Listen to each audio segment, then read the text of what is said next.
Shalom Bapak Ibu Saudara yang dikasihi Tuhan.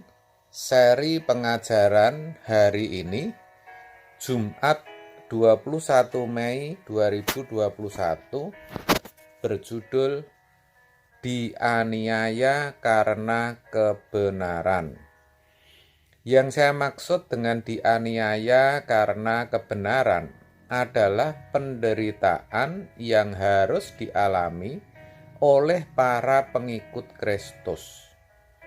Hal itu sangat penting untuk tidak hanya disadari, tetapi juga dimengerti dengan baik oleh setiap orang percaya. Supaya apa? Supaya tidak kaget, supaya jangan berpikir bahwa ikut Yesus itu sama artinya beroleh berkat, khususnya berkat-berkat jasmani. Pemikiran seperti itu salah, saudara. Begitu pentingnya hal ini sehingga Tuhan Yesus sendiri mengajarkannya dalam khotbahnya di bukit. Matius 5 ayat 10-11 kita baca terlebih dahulu. Berbahagialah orang yang dianiaya oleh sebab kebenaran, karena merekalah yang empunya kerajaan surga. Berbahagialah kamu jika karena aku kamu dicela dan dianiaya, dan kepadamu difitnahkan segala yang jahat. Yang namanya dianiaya, dicela, difitnah, tentu itu tidak enak dan menderita. Tetapi Tuhan Yesus mengisyaratkan bahwa orang percaya pasti akan mengalami hal itu. Tentu orang percaya yang benar maksud saya. Juga secara tidak langsung dikatakan kalau sampai itu terjadi, ya diterima saja. Justru itu berkat abadi.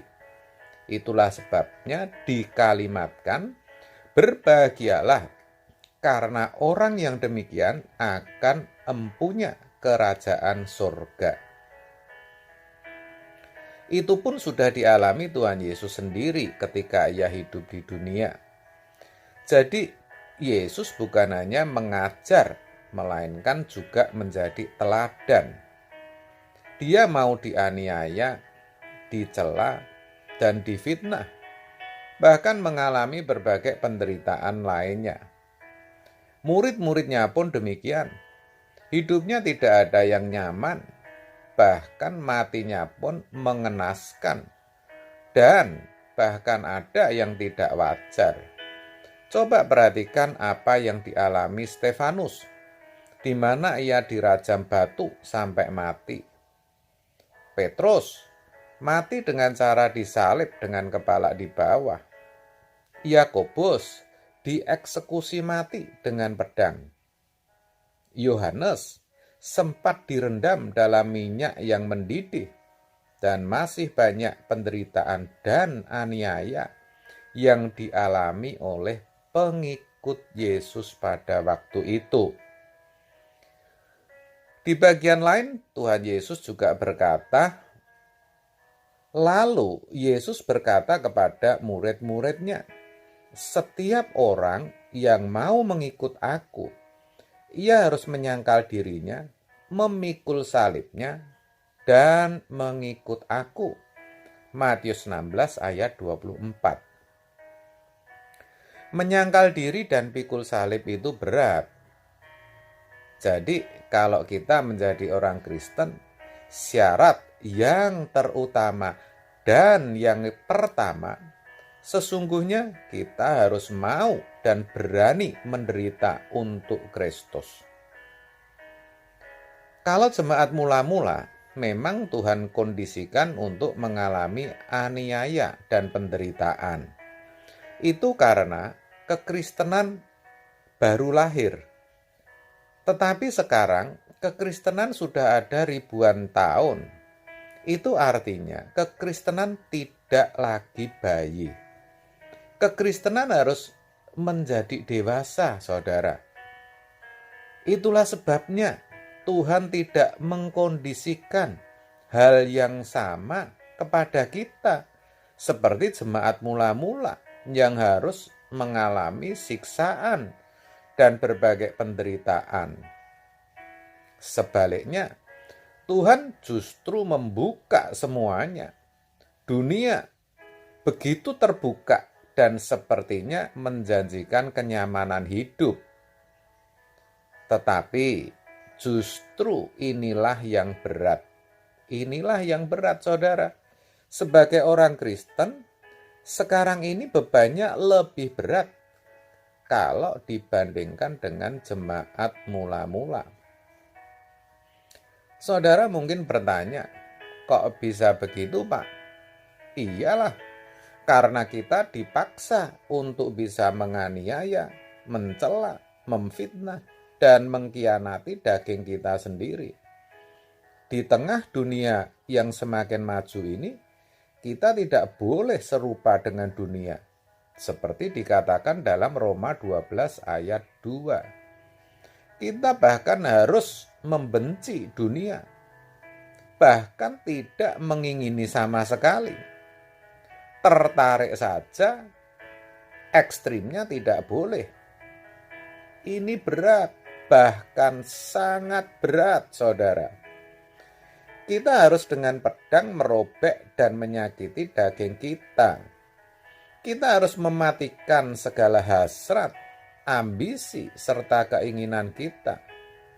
Kita harus mampu mengarahkan hidup kita hanya untuk Tuhan dan kerajaannya.